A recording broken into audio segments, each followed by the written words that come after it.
Isang babaeng nagngangalang Mrs. Ning ay inooperahan ang mata. Si Jack, ang kanyang asawa, ay isang magaling na cardiac surgeon. Sinabi sa kanya ng doktor na pansamantalang mabubulag ang kanyang asawa sa loob ng 3 araw. Pinaglalaruan at tinutukso ni Jack ang kanyang asawa dahil hindi siya nito nakikita at masaya silang magkasama. Naglalaba ang kasambahay nila na si Elena nang may pumasok na lalaki. Pulis pala na nanliligaw kay Elena. Iniimbitahan niya siya sa isang concert, ngunit hiniling niya sa kanya na humingi muna na pabor sa kanya. Binigyan siya ng isang pictures film mula sa kanyang amo at hiniling sa kanya na i-develop ito. Sinabi ni Jack sa kanyang asawa na dadalo siya sa isang kumperensya sa Russia. Nangako siyang babalik bago siya makakita. Maya-maya ay umalis si Jack at nang bumalik si Mrs. Ning sa sala, hindi sinasadyang napaupo siya sa wireless phone at tinabi niya lang ito. Ilang sandali pa, sinabi ni Elena kay Mrs. Ning na kailangan niyang lumabas para bumili ng gamot para sa kanyang hika. Sabi niya babalik siya kaagad, pagkatapos ay umalis siya. Naiwan si Mrs. Ning mag-isa. Habang nasa labas siya kasama ang kanyang aso, bigla itong tumakbo palayo. Sa kabutihang palad, nahuli siya ng isang lalaki na nagngangalang Sam at itinali siya sa kanyang doghouse. Ipinakilala niya ang kanyang sarili, sinabing hinahanap niya si Dr. Jack Sam, at sinabing pumunta siya upang pasalamatan si Jack sa pagpapagaling sa kanyang asawa na inatake sa puso. Inihayag din niya na magkasama sila ni Jack sa elementarya. Niyaya ni Mrs. Ning si Sam na pumasok at tinulungan niya itong makapasok. Ayaw ni Sam na magtagal pa, kaya umalis na siya. Madilim na, nakatulog na si Mrs. Ning, umuulan, at hindi pa bumabalik si Elena. Maya-maya, may nag-doorbell, at sa tingin niya ay si Elena yon, pero si Sam pala, hindi raw siya nakasakay ng taxi. Pinapasok niya ito at pinahiram niya ang mga damit ni Jack sa kanilang silid. Kinalaunan ay binanggit ni Sam kung gaano niya kamahal ang kanyang asawa, ngunit pagkatapos ay sinabi niyang kinasusuklaman ng kanyang asawa ang kanyang trabaho sa paggawaan ng pag-imprenta, at sinabing wala siyang hinaharap dito. Nagsimula siyang sumigaw at magsalita sa nakakabaliw na paraan na ikinatakot ni Mrs. Ning. Nang mapagtanto ang kanyang mga aksyon, agad siyang humingi ng tawad. Napansin ni Mrs. Ning na huminto na ang ulan at sinabi ni Sam na aalis na siya. Pag-alis niya, pumunta ang bulag na babae para kumuha ng juice sa kusina. Siya ay may kakaibang pakiramdam na may sumusunod sa kanya, ngunit pagkatapos ay napagtanto na ito ay malamang na kanyang imahinasyon. Si Mrs. Ning ay naliligo at si Sam pala ang kasama niya sa shower. Hindi niya ito napapansin hanggang sa hindi sinasadyang bumubulwak si Sam ng tubig sa kanya na kinatakot ni Mrs. Ning. Maya-maya, habang papalabas ng banyo si Mrs. Ning, tumakbo si Sam. Kunwari ay inaaway ang nanghihimasok na pumasok sa loob ng kanyang bahay. Pagkatapos ay sinabi niya sa kanya na nakatakas ang magnanakaw. Naghanda si Sam ng gatas para kay Mrs. Ning at nilagyan ito ng mga pampatulog habang wala siya. Nilock ni Mrs. Ning ang pinto at sinubukang gamitin ang telepono. Ilang sandali lang ay naputol na ang mga waya. Nakatulog siya at nagising siya kinaumagahan na kumakain si Sam sa kanyang kama. Niyaya niya itong mag-almusal, ngunit pinilit ni Mrs. Ning na pumunta muna sa pulis. Para mapatahimik siya, ginamit ni Sam ang telepono para tumawag ng pulis. Naalala ni Mrs. Ning na hindi gumagana ang telepono at sa wakas ay napagtanto niya na si Sam ang masamang tao. Nagbanta si Mrs. Ning na malapit nang bumalik ang kanyang asawa. Sinabi ni Sam na 1 taon niyang pinagplanuhan ito at alam ni Sam na 2 araw na hindi babalik si Jack. Ibinunyag din niya na nakatali siya sa trunk ng kanyang sasakyan. Sinubukan ng bulag na babae na tumakas, ngunit lahat ng pinto ay nakalock. Nang maglaon ay tinukso ni Sam si Mrs. Ning, nagtatanong sa kanya ng mga hindi magagandang na tanong tulad ng pinaglaruan na ba niya ang kanyang sarili. Nang magsimula siyang pumunta sa kanya, kinuha ni Mrs. Ning ang isang bakal na pamalo upang hampasin siya, ngunit nagawa ni Sam na saluhin ito at sa kanyang parusa, kinagat ng malakas ang kanyang lig at iniwan siyang umiiyak. Pagkaraan ng ilang sandali, dinala ni Sam ang kanyang tanghalian at sinabihan siyang kumain ng karne. Tinikman niya ito, ngunit pagkatapos ay sinabi sa kanya ni Sam na ang kanyang aso ang kanyang kinakain. Naiinis si Mrs. Ning, ngunit pinilit pa rin siya ni Sam na kumain. Nagsusuka si Mrs. Ning sa banyo at kalaunan ay sinira ang lahat habang umiiyak ng husto. Pagkatapos ay sinabi niya sa kanyang sarili na huminahon at bumalik sa kanyang kwarto. Lumapit si Sam sa kanya at nagsimulang magsalita muli tungkol sa kanyang asawa. Pagkatapos ay sinabi niya na 1 araw ay nalaman niyang may nakikitang iba ang kanyang asawa. Nang maglaon, sinabihan niya si Mrs. Ning na magpamasahe sa kanya at habang nanonood siya ng TV, dinalhan siya ng pagkain na parang isang hari. Maya-maya, inatake ng asthma si Mrs. Ning at humingi siya ng gamot sa bag ni Elena, kaya kinuha niya ito, ngunit hindi na gumagana ang inhaler, kaya kailangan ni Sam na lumabas at bumili ng bago.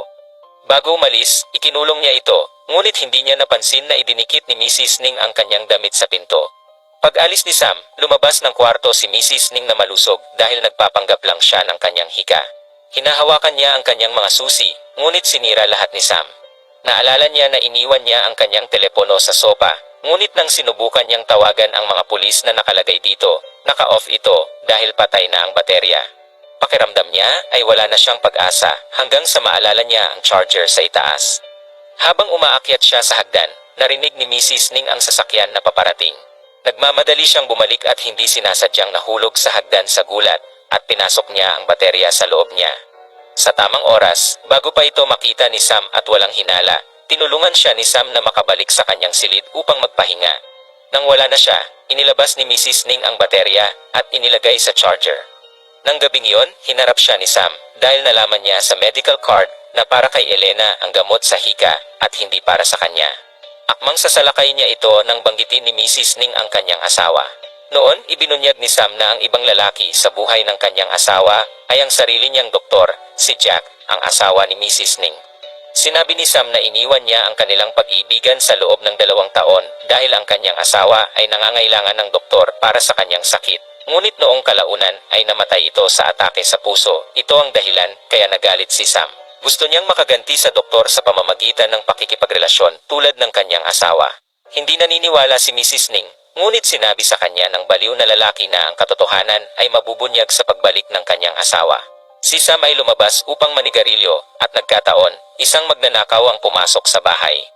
Sinubukan niyang hampasin siya ng payong, ngunit nang nabigo siya, napagtanto niyang hindi siya nakakakita. Itinatali siya ng magnanakaw sa kama. Sinubukan ni Mrs. Ning na balaan siya tungkol kay Sam, ngunit hindi siya pinapansin ng magnanakaw habang siya ay inaatake. Dumating si Sam at binugbog siya.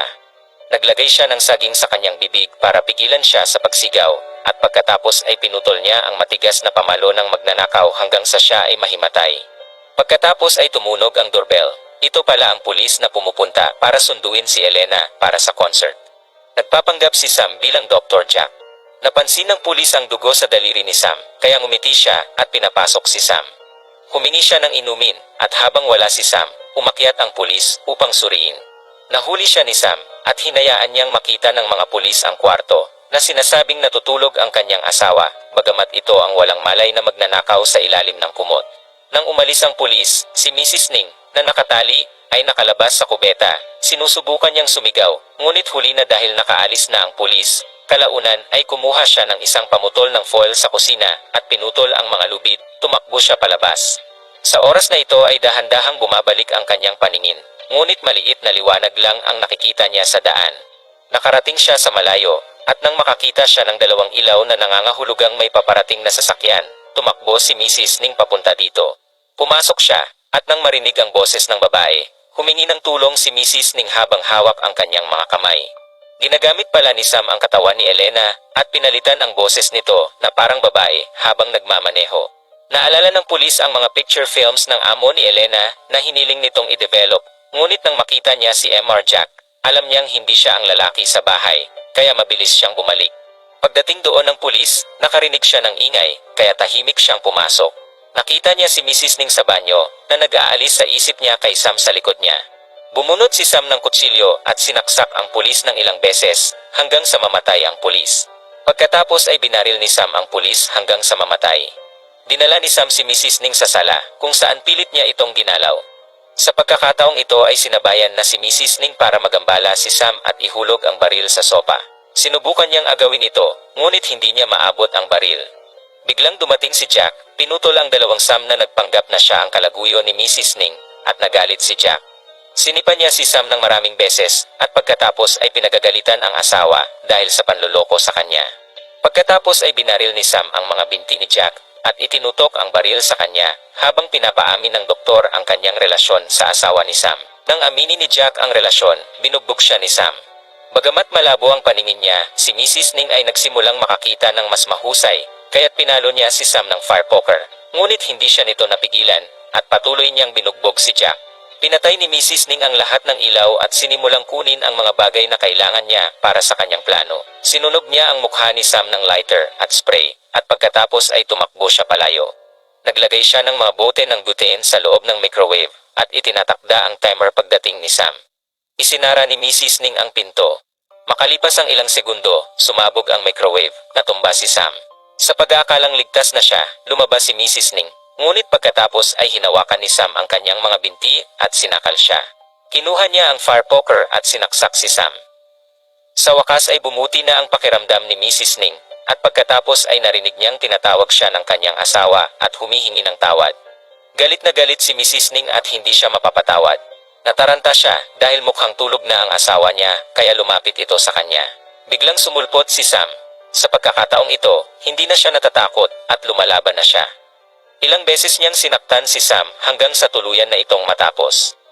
Makalipas ang ilang linggo, makikita natin si Mrs. Ning na napakarilag na naglalakad sa lungsod.